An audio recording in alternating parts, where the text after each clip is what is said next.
That's right. No, Fisher Investments doesn't sell any commission-based investment products. Well, you must earn commissions on trades. Nope, never at Fisher.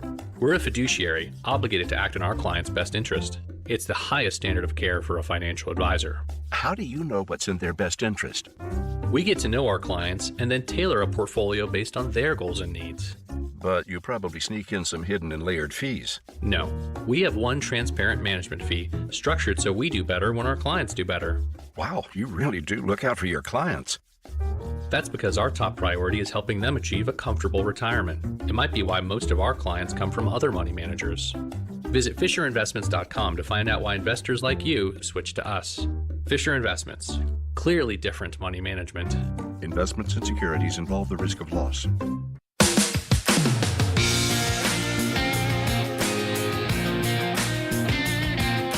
Welcome to Weather and Ag in Focus. Thanks for joining us. All right, not bad. Not bad. That's our guest introducer, if you will. Bentley, good job, buddy. Yeah, thank you very much for joining us on this Monday afternoon, 107. Justin has the day off, as well he should. He deserves it. So I'm Chief Meteorologist Dean Wysocki, along with our wonderful and talented Ag Director, Bridgette Readel. He did a pretty good job there, didn't he, Bridgette? I thought Bentley was excellent. And by the way, at this point, we should just reward him greatly. And considering that you're in charge of that as his dad, let me know how it turns out. Okay. Yeah, yeah, with what? Careful. Bentley, go big. Ask for the big stuff, man. This is your chance. Right. So, yeah, I'm sure he will. He may have to fill in for you, as you've now become the one-handed wonder Wysocki after a little problem with a ninja this weekend. Yeah, if you're watching nice us work on video here, yeah, never clean out a ninja the blender. I took all the attachments out. Except one blender. Totally spaced it. Put everything in the kitchen sink. Filled it with soap. Reach in there, start cleaning the one blender. It was the one that had the blade in it. Yeah. Ow. I mean, we're talking like razor blade. It was a half hour, wouldn't stop bleeding. I better go to urgent care. This isn't getting any better. Stitched up and good to go. Just won't be golfing for about 10 days. First of all, you could have made up a far better story than that. Right? I mean, the word ninja was involved. Exactly. You needed stitches. I mean, how did you blow this opportunity to make this a way better story, Dean? Seriously. I know. I wish I could have. Well, Ninja won. Dean nothing. Ninja will not win next time. Good to know. Oh, man. Well, we've got a pretty decent looking forecast out there. We've got some high clouds coming into the area. Other than that, we'll call it partly cloudy. Temperatures right now in the upper 70s. We'll rise a few more degrees to about the lower 80s this afternoon. Under partly cloudy skies, light winds. A really nice day out there today. If you want more summer heat, tomorrow does warm up a little bit. Mid 80s. Under partly cloudy and breezy conditions. And then a chance for storms Tuesday night into early Wednesday morning. And then we'll kind of mellow temperatures out right around the 80-degree mark for the rest of the week. Another round of rain coming in on Thursday. So there's a periodic chances for rain. And no 90s in the forecast. And that's a nice little change. And now we're not done with the 90s for this month. We'll see a few more here and there. But I think for the most part, this looks like a pretty mild week. Boy, did we get some benefit. How much rain did you get up there over the weekend, Bridgette? Only just under half inch. We were at 0.45 inches. So I know that there was a lot more to the south of me, but Hillsborough only set a tenth, and up at Blanchard, between here and Hillsborough, only a trace. So are we coming up for more next? Tuesday night and then again on Thursday. I think there's a better chance for that everybody gets in on a little bit of that. It'll still be scattered. It's not going to be anything widespread, but some areas did pick up 2 to 3 inches of rain over the weekend. There was a band that really just kind of hung over the FM area and just dumped on the area. So, and we missed out on the last 2 rain events. So this is good. How I don't know what Parker got. I thought he messaged. Did he message our Weather and Ag in Focus to let us know how much he got? I thought he did over the weekend. I might be wrong, though. Curious what Parker had received. He's listening. He'll let us know. But our soybean field, Dean, got an inch of rain. And did you say that there's another chance again midweek? So maybe we see a little bit more on our soybeans as well? It looks like it, yeah. Where's my rain, Dean? There we go. So if you got missed out on the rain from this last weekend, I hope you can get some. You got a couple chances this week. In fact, we're kind of going into that stormier part of the LRC cycle. And what I mean by that, we've got a northwest flow. And so we're going to continue to see every other day and a half or 2 days, these little disturbances riding out of Canada, giving us periodic chances for precip, which is good. I mean, we're not looking at a big ridge blocking all the precip over the area. So at least we're going to go into I'll call it a stormier part of the LRC cycle. It's and we'll wait and see. Side note, if you know anybody on the East Coast, tell them really heads up later this afternoon. There's going to be a big severe weather outbreak up and down the eastern seaboard, kind of focusing on the Appalachian mountain area and just east of there. So let's say Baltimore, Washington, down through northwestern or northeastern parts of Tennessee look to really be the target zone. But anywhere from upstate New York all along the eastern seaboard could get hit with some severe weather, and some of that could be significant later this afternoon.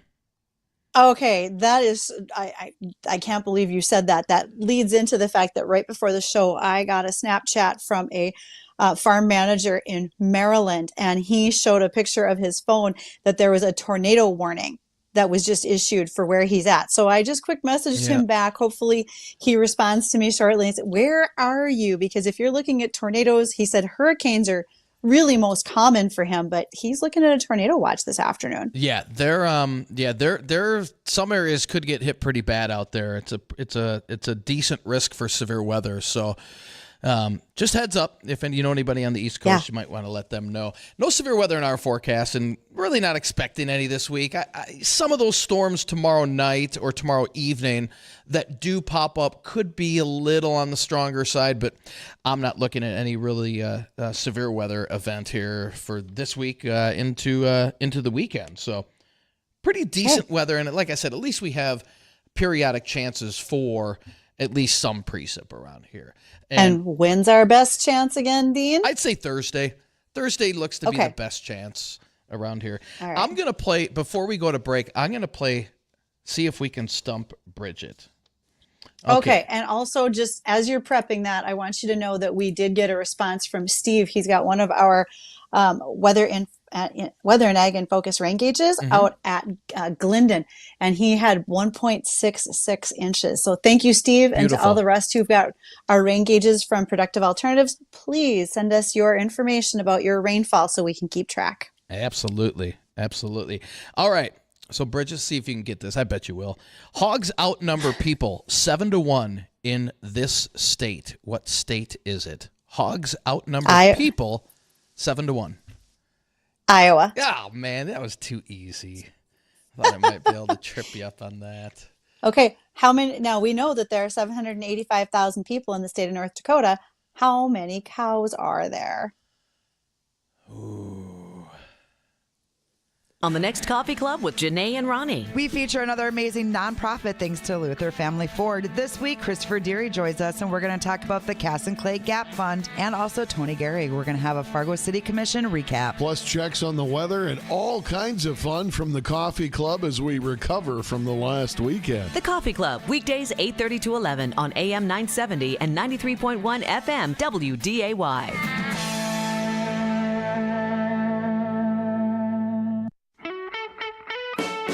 You can always count on Miller High Life, the champagne of beers.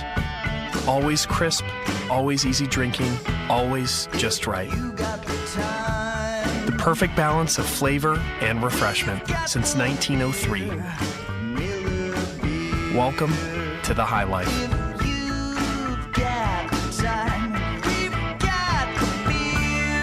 '19 Miller Brewing Company, Milwaukee, Wisconsin. Celebrate responsibly. A few weeks ago, Jay and I stopped into Comfort King Mattress Factory to check out the beds we've been hearing about. It was either that or counseling. Yeah, and you know, when Mama doesn't sleep, not even the dogs are happy. Since then, there's been no more tossing and turning. Jay sleeps like a baby, and when that 3 a.m. alarm goes off, I'm ready for the day. Seriously, folks, our Comfort King mattress has been a game changer. If you haven't already checked them out, you have to stop by and see what the fuss is all about. We love our Comfort King. Comfort King Mattress Factory, the original factory of the Dakotas. Sleep well, live well. Hot Works Fitness Center in Moorhead is now open. Get a tour of the brand new facility just off Highway 10 next to Target in Moorhead. You'll find unique infrared workout sessions including yoga, Pilates, cycles, and my favorite, Hot Blast. Great for weight loss, improved circulation, and detoxification. There are so many benefits of the Hot Works Fitness Center. Get a tour today and get to the healthier you. Find Hot Works Fitness Moorhead on Facebook. Now open. Now open.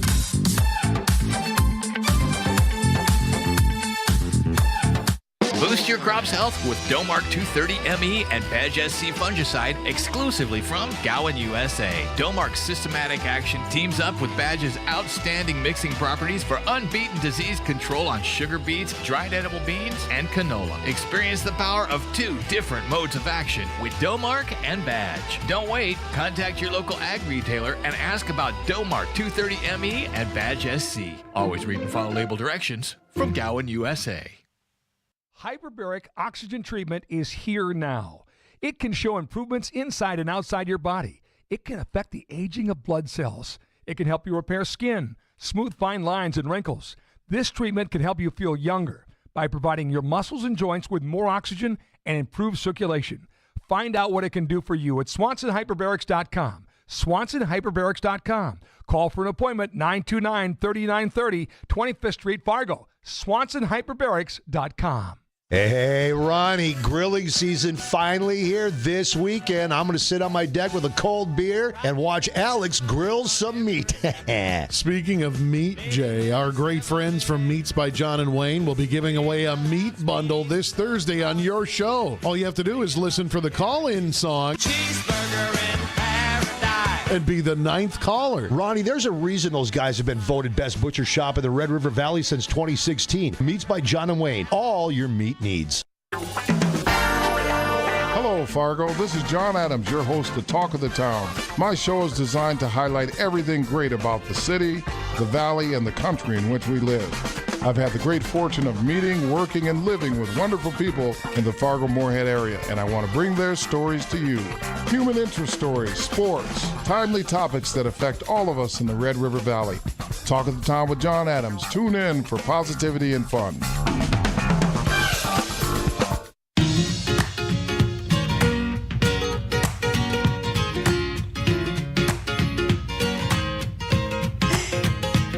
Welcome to WDAY Weather and Ag in Focus. That moo is for me. I'm Bridgette, Readel, Ag Director, and here is...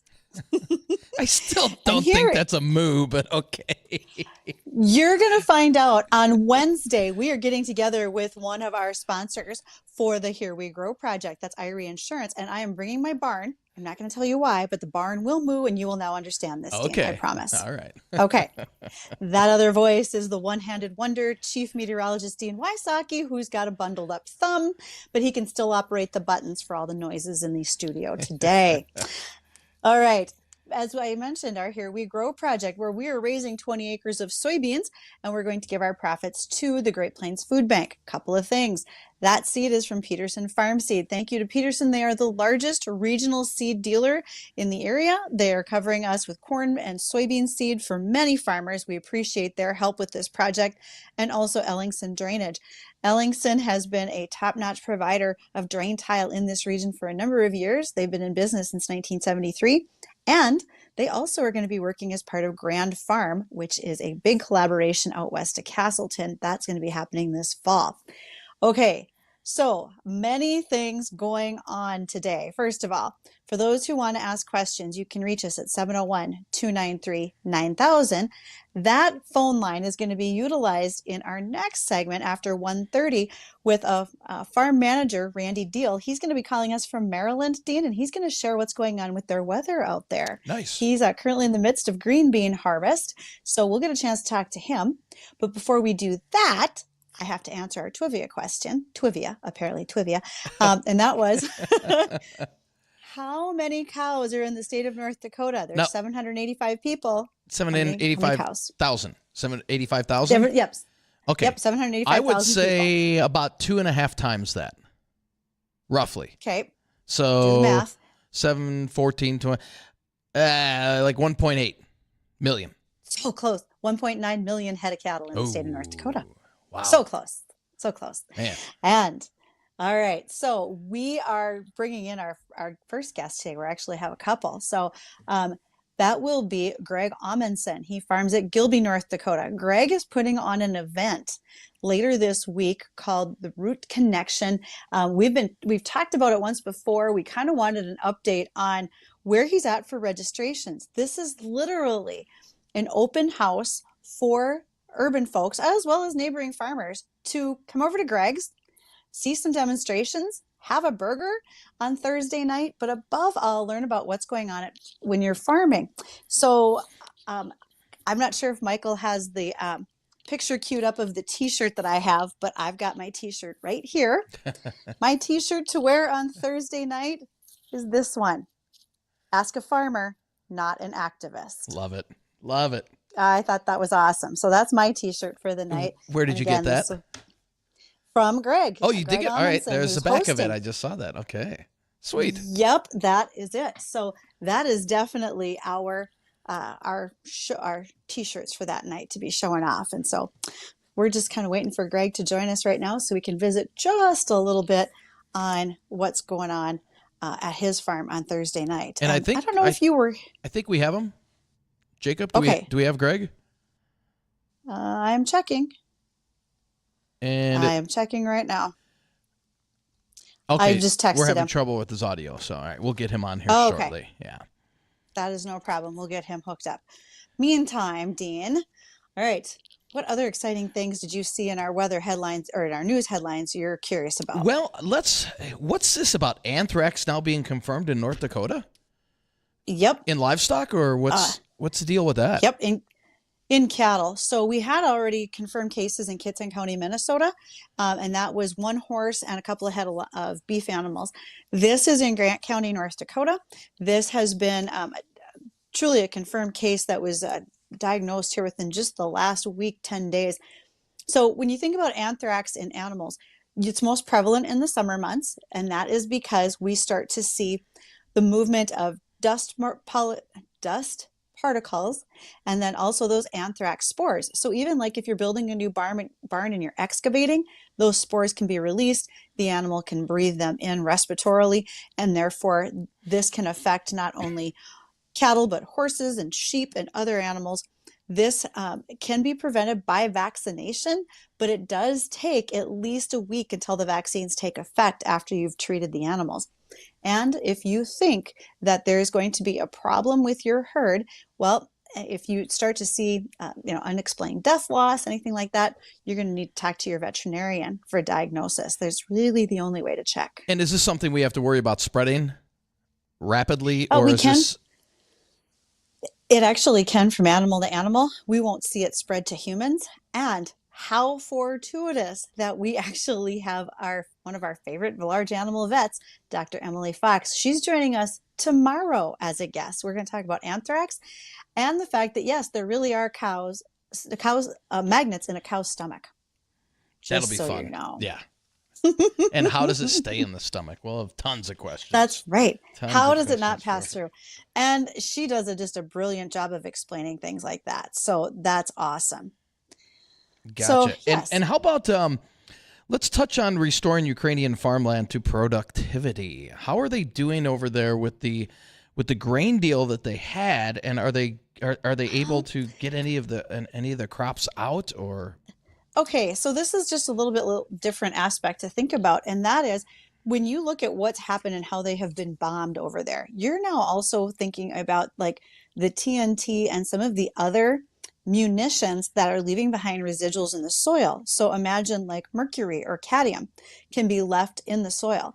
Well, if you then plant a crop And those corrosive materials can be taken up by the plant. So for instance, canola, and then you were to crush the canola for oil, you would now carry that mercury in the canola oil, which of course we all know is poisonous to humans. So what's going on is you have researchers who are working and trying to collaborate on some ways to pull that out of the soil. They're looking at possibly planting cover crops like native grasses or lentils, and then taking that crop off and destroying it so that they can get rid of the mercury, etc., whatever might be in there, TNT. And then the other thing they might be able to do is compost it with manure to try to help dilute it out and get the microbial degradation going on so the contaminants would be lessened in the soil. Because that's really the concern right now is we have enough trouble getting a crop out of there, but if the soil is contaminated, that can have uptake by the crop itself and be passed on to humans. So that's what we're trying to see avoided. Gotcha. Didn't expect that today, did you? No. Man. And what There's about... been a lot of stuff. Let's touch on one more, and hopefully we can get Greg on after that. What about the melatonin? It might help keep your food safe. Did I read that right? Well, does melatonin make you sleepy? Sometimes, yes. Okay. It does help. So in a way, melatonin can kind of have an effect somewhat like that on perishable fruits and vegetables. So berries, for instance, can only be kept in refrigeration after harvest for about 7 to 10 days, and then they start to break down. Apples can be kept longer, 9 months of storage on an apple. But when you look at the veggies, you can see a lot of loss because of the fact that they need to be refrigerated. They break down so quickly. So what happens is if you are treating it with melanomin, it prevents that rot and allows us to have more harvest. We would lose, or we would be able to keep an additional 40% of the yield without losing that because of bruised fruit and just that unattractive fruit, that kind of thing. Gotcha. So something to think about. All right. Do we have Greg We Amundsen do. joining us? Yes, we do. Awesome. Okay. Greg, how are you? I'm good. How are you guys? Great. It Doing looks like great. you're kind of busy setting up for Thursday night. Yeah, behind me here, you'll see that's the soil demonstration table they're putting together for infiltration. So you'll see there's the prairie, there's the tillage, and then over here there's the lawn. It's actually out of our lawn. All right. So what other things are you looking at showing folks? Right now we're just getting stuff ready. We're hoping to get one of our fields opened up here a little bit, our no-till field. Get the backhoe out there, dig a hole so people can see what the soil looks like. We're getting machinery washed up and ready and lined up here. We got a lot of stuff going on, so hopefully we have enough for everyone to do. And Greg, approximately how many people are you expecting to come out for this event? I'm not for sure. We were originally hoping for 50 to 75. I think there's 50 to 60 RSVP'd already. And then there's also going to be, of course, we're farmers, so there's going to be a lot of people showing up that aren't RSVP'd, plus anyone that's working. So we're probably going to be around 75 to 80 people total. And kind of for people that aren't familiar with it, explain this event. What is this? What is the event you're putting on? Yeah, so this event is Root Connections, we're calling it. We're just basically doing a lot of no-till and weird things on our farm. And so I'm just inviting people out to see that. I see a big disconnect in the community between farmers and urban, and we're just decided, what the heck, let's have people out to the farm, let's open her up. I've always opened the farm up to anyone that wants to come out. I've yet to have anyone take me up on it, so here's my opportunity. And is this your first year doing this? Yes, this is the first time we've ever done this, and I'm hoping to keep going on this. And if any other farmer wants to be involved, we'll gladly take this show on the road. Yeah. Can you imagine being able to go from a couple of different farms to see various practices that folks have, the incorporation of maybe livestock? Because Greg, you're not raising any livestock, but maybe somebody else who is wants to show off some of their practices and things that they do. It's sort of an open farm or a farm open house, if you will. Yeah, I guess the whole point of it, we're not trying to show off my farm. I'm not trying to show off here. I'm just trying to open it up to the community and say, hey, this is what an average, smaller Red River Valley farm is like. Yeah, you're right. This isn't bragging. This is just simply showing folks what really happens on a day-to-day basis and why you do those practices. I think that's probably what makes the most sense. And this would love having the fact that's where it all comes from. This would be a great field trip for kids, wouldn't you? Like the urban kids, Bridgette. I think this could be something big down the road here. Yes. Yeah. Absolutely. So what we got going on? Farm machinery. We're gonna have a table set up with some toys. We'll have some different crops the kids can play in. I think 4-H just told me today they're gonna set up a booth here to kind of promote what they're doing. Between all the other stuff going on, just walk around the farm. We're going to go out to the field, ride on a people mover, all sorts of stuff. If I was a kid, I'd love to be involved. And I showed off your shirts because you dropped one off for me that says "Ask a Farmer, Not an Activist." That is a fabulous theme. Ask the expert, right? I really appreciate that. That's the way you're looking at this.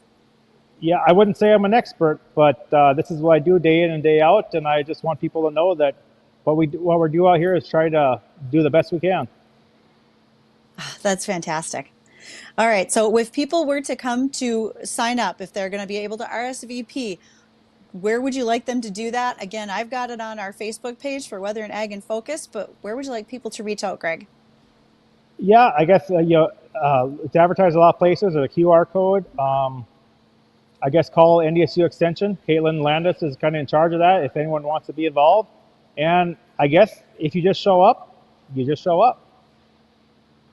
That'd be awesome. So, yep. Well, I'm gonna head out right now. We're actually gonna sign a sunflower field, put a sign up so people can take pictures standing next to it. We'll clean it all up and get it ready to go because everyone loves to take pictures in front of sunflowers.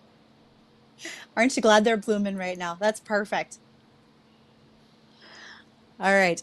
Giant thank you to Greg Amundsen of Gilby, North Dakota, who's inviting us all to visit his farm and become connected by our roots to the agricultural community.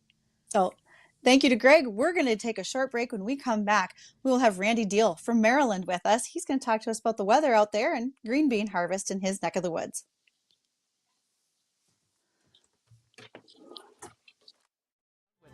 They're Bonnie and Friends. I don't need winter. Then why do you live here? Yeah, Jeff. I love the summer here, too. Again, why do you live here if you hate the winter? I don't know why I live here.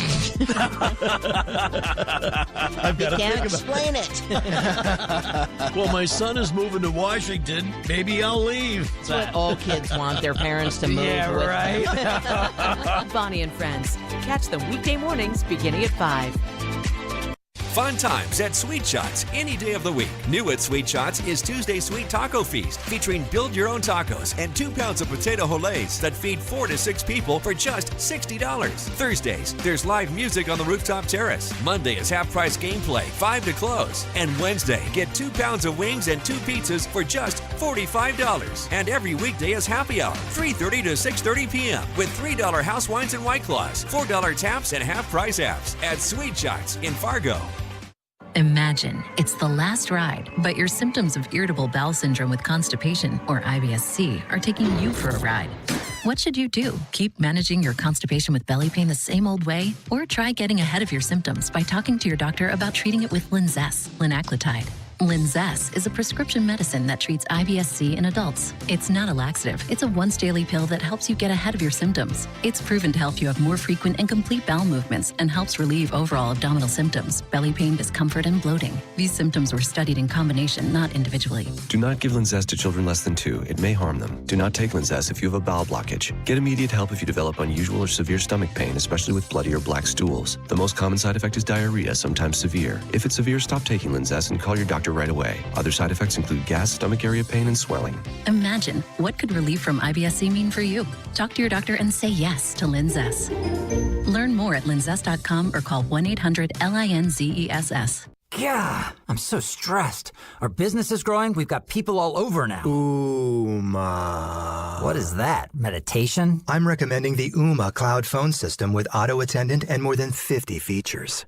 Ooma? Yep. Switching to Ooma is a cinch. Just $24.95 per month per user, plus taxes and fees. Ooma. Now you're feeling it. Find small business calm at ooma.com/radio. That's OOMA.com/radio. Ripley's in Earhart has a great job opportunity for you. Ripley's is now hiring directional drill operators, backhoe operators, and plow operators. Your career opportunity is waiting in the utility construction, directional boring, fiber optic splicing, and fiber to the home industry. Apply online at ripleys-inc.com or call Ripley's for an immediate interview. 218-842-5322.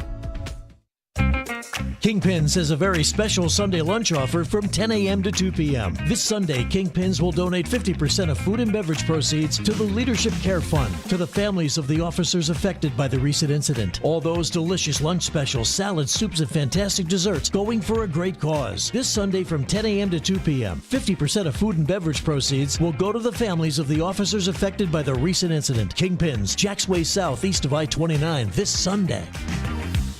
Attention farmers and agriculture enthusiasts. Steffes Group and Kibble Equipment are partnering again for another huge auction. Get ready to bid on top-of-the-line John Deere tractors, combines, planters, and much more. Join us for this timed online event on steffesgroup.com. Now's the time to expand your farming operations. Hurry, auction closes on August 21st at 12 p.m. You won't find a better selection of John Deere equipment anywhere else. Go to steffesgroup.com for more information. That's STEFFES group.com.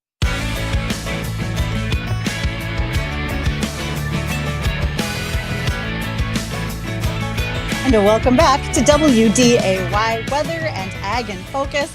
I am Bridgette Readel, Ag Director, joined by Dean Wysocki, who's operating with only one thumb today. So we'll see how things actually go for him. You never realize how important that thumb is. You know, you kind of take it for granted until there's certain chores, I'll just leave it at that, that are much easier to accomplish when you have your thumb, man.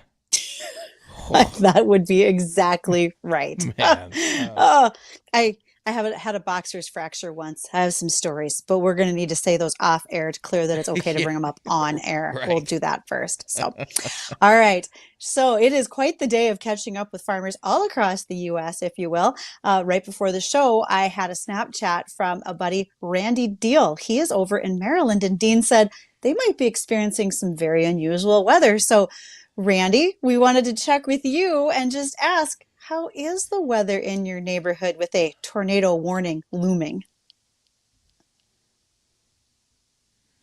Hopefully he's there. Oh, it's Monday. It's Monday. That's okay. We're working all the bugs out. We got okay. Jacob said we have them. Awesome. So Randy, you've got a tornado warning looming around you. How's your weather today? Right now, it's beautiful. The sky is blue. There's some clouds moving in, light breeze out of the south. You wouldn't really know it was about to storm. Yeah, I was just taking a look at radar, Randy, and off to your west, already we're getting supercell storms to develop, and the severe weather risk is 4 out of 5, so level 4 out of 5. So, yeah, you guys are more than likely going to get some later this afternoon. And, yeah, unfortunately, some of those could be, if it's not tornadic, you could see some large hail and very damaging winds. So, obviously not what you want to hear with, I believe it was a green bean crop? Is that correct, yeah, Bridgette? We're harvesting green beans right now. Okay. Okay, so now we're going to ask some fun questions because we don't necessarily raise green beans in North Dakota aside from our gardens. So, Randy, how long? What's your growing season like? Are you normally doing a lot of fungicide because of humidity for those green beans? How are you harvesting them right now? Because you're not running them through a combine. Just give us a little feeling of what it's like to raise green beans in Maryland. Well, we normally start planting second week of May, and we'll plant right up through the first week of August here. But we were in a drought in this area, so we kind of pulled the plug a little early. We do run mechanical harvesters. We run Pixel or Oxbow green bean harvesters. They have a 180-inch head, and they just pull the beans off the vines, a little bit like a stripper head. Okay, so they must have like some sort of a rubber finger on them or something that will gently pull those beans off the vine? They're metal fingers, kind of like what you would see on like an older hay tedder or an older hay rake. Okay, like a hay rake. Got it. That makes sense. And once you harvest, where are they going? Are these going for canning? Or are they going to frozen foods, fresh markets? What are you doing with them? We do a little bit, mostly canning. Some of them go to be frozen. The smaller sieve beans, they like those for the frozen market. Okay. Okay. And what else is in your rotation of crops? Corn, soybeans, barley, and the green beans. Excellent. Okay. So when you think about what you're doing, are the green beans like your primary cash crop and everything else is a bit of a rotation for you? Or what do you think about primarily when you guys are planting and thinking ahead for the year? It's more about cash flow. These checks will come in while your corn is still growing in the field. Sure, absolutely. Is really, I think, how they got into it. The brothers got into it. I think they've been growing snap beans for Hanover Foods for like 50 years. Okay, this is going to sound a little bit crazy because most folks are not thinking that a lot of our green bean production would be in an area in Maryland. But how many different vegetable crops surround the farm that you work with? Oh, there's a lot of smaller niche guys that do CCAs and farmers markets, and they grow everything from sweet corn to cantaloupes, watermelons, tomatoes, you name it, they'll grow it. You have to have exactly the right climate for that. But what does your soil type look like? What are you growing in? It's a loamy soil. We kind of run the range between a sandy loam and a clay loam. Okay. Okay. So good water holding capacity and so forth. And do you have an idea what your normal rainfall would look like on an average year? Oh, I'd say 30 to 35 inches, I would think. Ooh. Okay, now I understand why you raise more veggie crops than we do.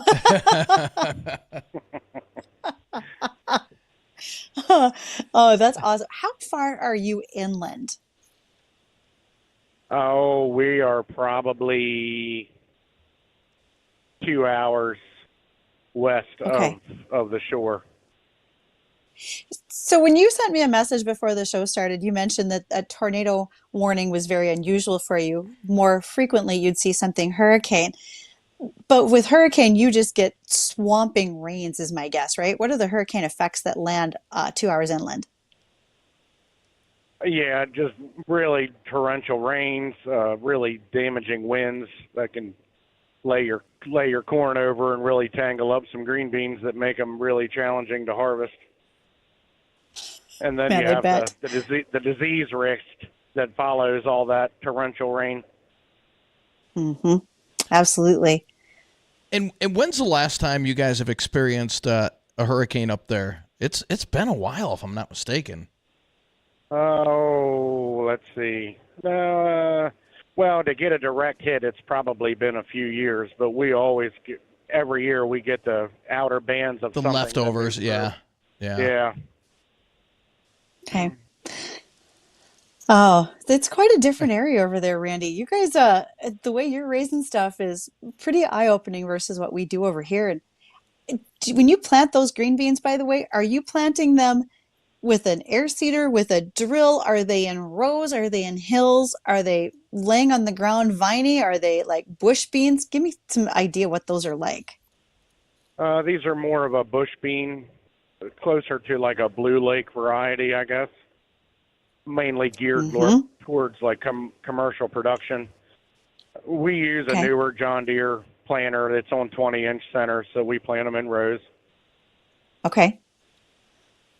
All right. This is so much fun to listen to where somebody's raising something in a different area. And you'll have to keep me posted, Randy, if you really do get anything that develops into wild weather later tonight. I'll be curious to hear what happens. I'll keep you abreast of the situation. I like that. Hey, by the way, I know you do a lot of the spraying for the farm over there. Are you done? Is this the point in your growing season where you say, I don't have to run the sprayer anymore? No, ma'am. We still have beans that we try to spray them at 3 times, no more than 3 times. The first spray will be insecticide and herbicide to clean up any escapes from the pre-program. My second application is typically a fungicide, insecticide, and some nutrition. And then that last trip is another insecticide and a fungicide if we need it. Do you find that you get a higher premium, by the way, for what you're doing by keeping the beans so clean? Does that make a difference in your payments? Any idea? No, it doesn't make. They're contracted, so it's so many cents a pound across the scales when they get to the canning factory. But if we have, they do get graded, so the higher the quality and the more of them that we have, the more profit you can stand to make off that acre. That's awesome. Dean, I think I found you a new weekend job. You can go to the East Coast and drive truck for green beans to a cannery. That's such a beautiful part of the country too. Oh, it's gorgeous out there. No straight roads but out here. You guys wouldn't like that. Right. No straight roads. And just remember how much traffic while you're driving that truck to and from the factory. That'll be eye-opening. Yeah. So Randy Deal, thank you for calling us from over in Maryland to give us an update on your weather and what's going on with the green bean harvest. We greatly appreciate it. For those who are listening today, we are so glad you are here. We're going to catch up with the American Ag Network next. And when we come back, final check of the weather, etc. So stick around. We'll be right back. It's the Coffee Club with Janae and Ronnie. The car has gone wild. If you ask, I was going to say, if you end up asking to see somebody's camshaft, you're going to get smacked. So,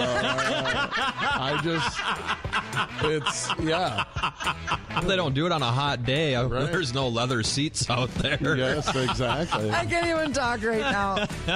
Your face is completely red from how hard you were laughing. The Coffee Club, weekdays 8:30 to 11 on AM 970 and 93.1 FM WDAY. On MyPillow's 20th anniversary, with over 80 million MyPillows sold, Mike Lindell and the MyPillow employees want to thank each and every one of you by giving you the lowest price in history on their MyPillows. Queen size MyPillows regular price is $69.98, now only $19.98, and just $10 more for the king size. MyPillow's patented fill adjusts to your exact individual needs to help you get the best sleep ever. Go to MyPillow.com and click on the radio/podcast square to get Mike's amazing offer on the queen size MyPillow for only $19.98, or call 800-875-0644 and use promo code WDAY. In addition to this special anniversary offer on MyPillows, you will also receive deep discounts on all MyPillow products, mattress toppers, pet beds, mattresses, My Slippers. Take advantage of the biggest sale in MyPillow's history. Go to MyPillow.com or call 800-875-0644 and use promo code WDAY. That's MyPillow.com, promo code WDAY, or call 800-875-0644. Attention all growers and ag retailers. Tired of losing the war against wild oats? It's time to bring in the big guns. Avedex and Fargo herbicides from Gowan USA. These Group 15 herbicides are your ticket to controlling Group 1 and Group 2 resistant wild oats and suppressing brome and ryegrass. Don't let these weeds invade your field. Take charge. Contact your local ag retailer today and get your hands on Avedex and Fargo. Go. Always read and follow label directions from Gowan USA. Mixed action in the markets. You're listening to the American Ag Network. Of Jesse Allen with this market update. We're joined now by Arlen Suderman, Chief Commodities Economist at StoneX for market analysis. Arlen, as we look at Monday's grain and oilseed trade, the soy complex under considerable pressure to start the week. And I know many areas of the Corn Belt saw hefty rain totals, 1.5 to 3 inches in some areas over the weekend. And that seems to really be the weight in the soy complex here as we start off the week, isn't it? We see a recipe in the forecast over the next 2 weeks for soybeans to add pods and to fill those pods full with a milder weather pattern with continued opportunities for rain. And so the market started off the week selling off, and in the process of doing so, it fell through chart support. And once that happened, the momentum trading algos really started piling onto this market. We did see the November contract find support at the 200-day moving average right around the 1289 level. That level is going to need to hold. It held just above that. That's going to be the next key support level. But right now, it doesn't look good for the oil seeds. Now, meantime, wheat and corn. Wheat finding some strength in Chicago and KC on the back of more fighting and escalation of the Black Sea conflict. And then corn largely just kind of caught in the middle, chopping around on Monday, Arlen. Yeah, corn's kind of caught in the middle. You mentioned the wheat and the conflict in the Black Sea. We certainly continue to see that escalating. Wheat is still flowing out of Russia. We anticipate for the time being that's going to continue to be the case. But the escalations that we saw over the weekend suggest that there is increased risk that wheat shipments could be curtailed at some point. That's what the market's pricing in, is war risk premium right now. Still some short positions, speculative short positions in that Chicago wheat market that are getting uncomfortable and trying to exit those positions. And that's Arlen Suderman of StoneX on the American Ag Network. Let the Goose River Bank become your community bank. They believe a strong bank builds strong communities and would be proud to be your bank.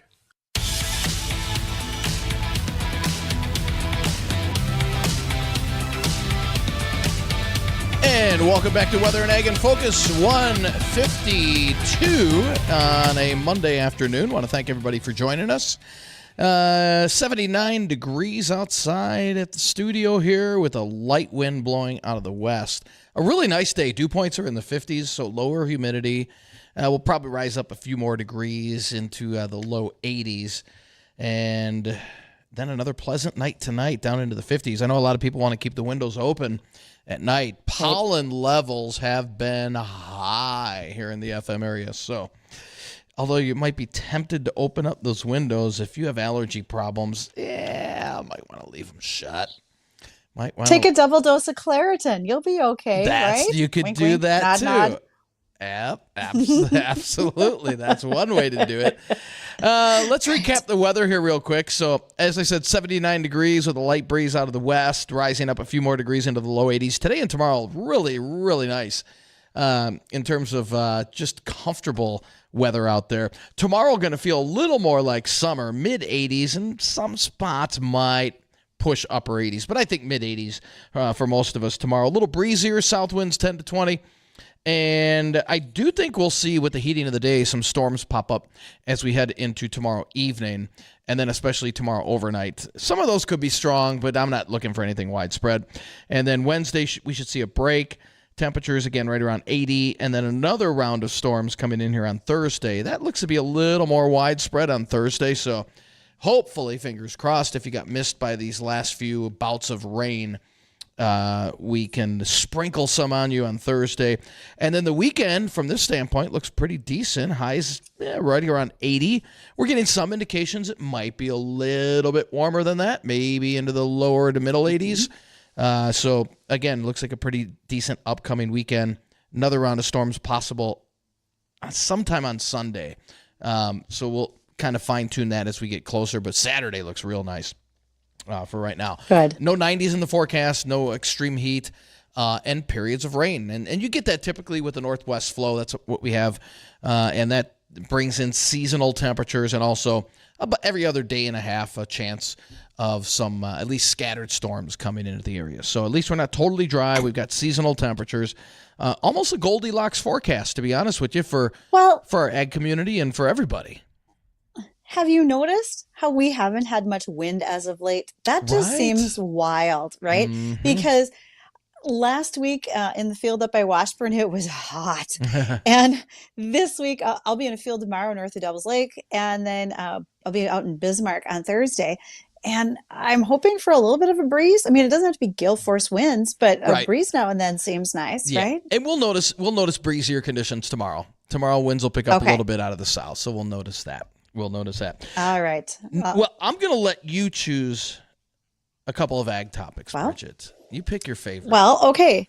Do you remember here a while back, we had folks from AgVisor Pro. Rob Sake was on with us. He's the founder of the AgVisor Pro app. They're based out of Canada. Right. This is an app that like I have on my phone. If you as a farmer wanted to ask questions, so you want to know about fertility, seeding population rates, et cetera, and you're not sure who to ask, maybe you don't have a regular crop consultant that you work with, you can get on the app and ask questions, and others who are identified as experts, I'm on there as an expert, although some days I'm sure we all wonder why.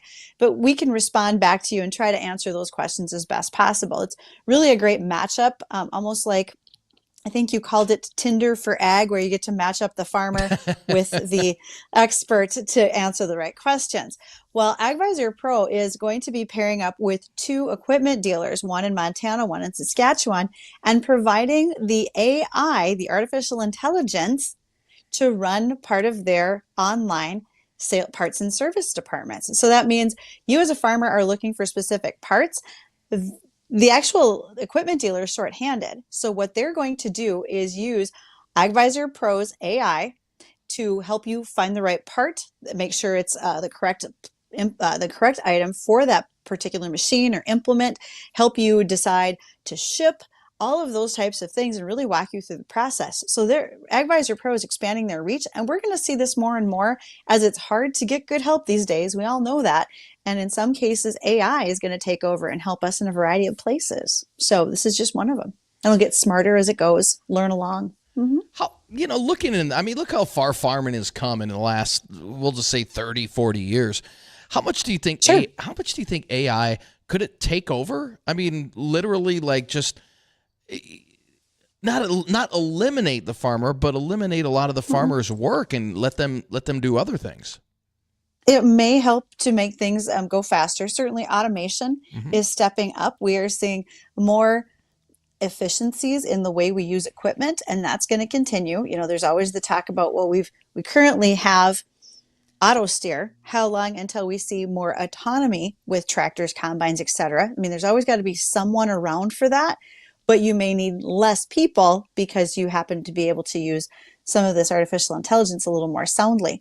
And I think when we get to places like Big Iron later this year in September, where we have a chance to visit with a number of folks who are there as vendors and as farmers, it'll be interesting to see what they're looking for, what's being offered, and then in addition, what the farmer came to find. I have farmers who say, this is the stuff I'm going to own in 20 years, but it might not be that far away yet. It might be a lot faster until some of this comes to fruition. I think so. We'll see what that looks like. I think a lot of that's going to come.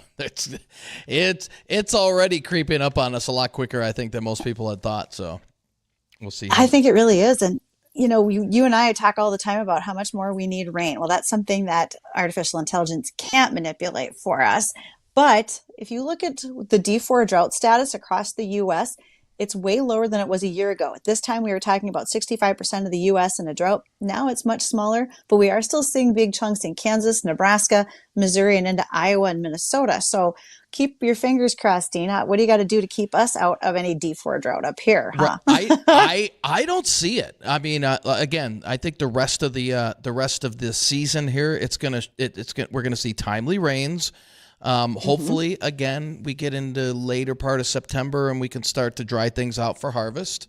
And then we start our new LRC cycle on that first week in October. And, we'll see that. Then we'll be able to tell what does spring look like for next year? And what does summer look like? And what does winter look like? So, in fact, I just talked to Gary over the weekend, and he's got some new things he is developing for our ag community specifically. He will unveil that hopefully soon, but he's really excited about it. He wants to put it through a few test runs first before he releases it, and it's exciting. We were talking about it over the weekend, and I think our ag community will really benefit from what he has around the corner. So, yeah, that's good news.